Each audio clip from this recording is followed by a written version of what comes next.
Halo guys, kembali lagi di channel gua Rahman99.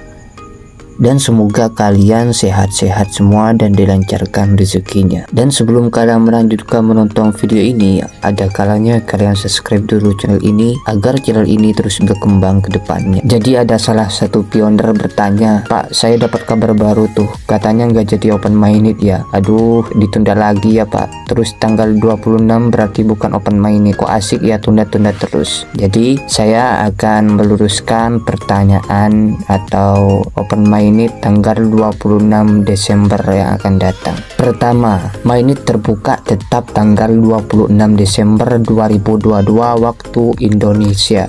Dan yang kedua, para pionir salah menilai terhadap open minded. Pionir mengira saat open minded para pionir akan langsung jadi kaya rami-rami. Itu salah besar, karena sebagian besar sudah terbiasa dengan investasi bodong. Yang harinya investasi, besoknya penarikan bonus, dan lusa ownernya kabur melarikan uang para member, dan selanjutnya para member menangis. Dan yang ketiga, open minded adalah pertukaran barang dan jasa secara fisik dan nyata sesuai zona pasar menurut pembagian benua dengan P-Network, yaitu benua dengan Asia Afrika di bawah zona perdagangan Cina yang mengirimkan barang dan produk ke seluruh Asia Afrika termasuk Indonesia untuk pioner melakukan pertukaran koin P-Network dengan barang dan jasa secara langsung. Bagi pioner yang telah lulus KYC dan koin miliknya sudah ada di enver balance-nya P. Dan dua, benua dagang Amerika Antartika di bawah zona perdagangan Amerika. Tiga, benua dagang Eropa Australia di bawah zona perdagangan United Kingdom.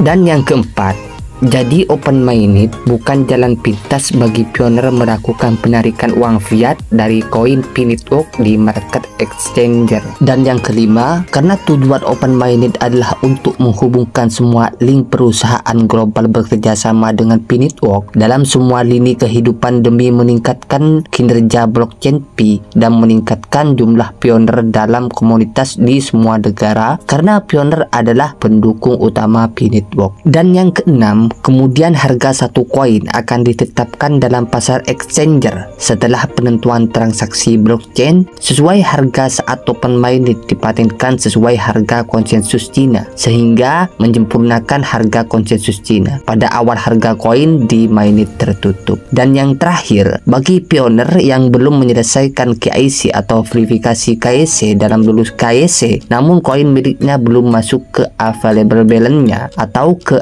available balance P, tetap menunggu tahap lulus KYC pada periode KYC massal ya. Dan sudut pandang dalam menentukan berapa nilai P, sebenarnya Dr. Cheung Diong Fan itu dan dari Dr. Nicholas sudah memberikan bocoran dalam bahasa isyarat kiasan seperti ini. Dan Dr. Cheung Diong Fan dulu sudah mengatakan hanya butuh 10 P-Coin untuk memenuhi kebutuhan hidup Anda selama 20 tahun. Dan tentunya Dr. Nicholas Kalis juga mengatakan jika Anda memiliki 100 koin P, maka Anda dapat memenuhi kebutuhan hidup Anda dalam waktu yang lama.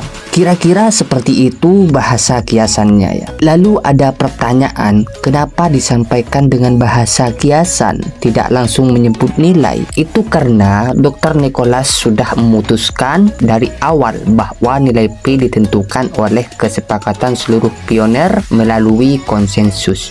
Jadi bukan Siti yang menentukan. Kemudian bahasa isyarat tersebut diterjemahkan oleh pioner dengan patokan kebutuhan hidup manusia yang idealnya berapa, kemudian berkembang kepada kebutuhan para pelaku bisnis baik program dan lembaga, baik swasta atau pemerintah. Tapi agak sulit di setiap negara, maka agar lebih mudah diambil dari arti lambang P itu sendiri, di mana artinya angka tersebut tidak bisa dibatasi. Dan dalam bahasa pengantar Dr. Nicholas tentang sistem P-Network, bahwa dikatakan bahwa P-Network dalam pembentukan nilainya tidak melalui ICO, tapi melalui ekologi pasar, nyatanya dengan membangun banyak utility market. Jadi singkatnya, bahwa nilai P itu tidak bisa hanya diukur dari sistem dagang saja, tapi lebih luas dari itu semua, yaitu nilai kebutuhan manusia, dunia usaha, dan pemerintah. Jika nilai dari hanya sistem perdagangan saja, maka akan mentok di supply dan demand, dan ini akan bahaya.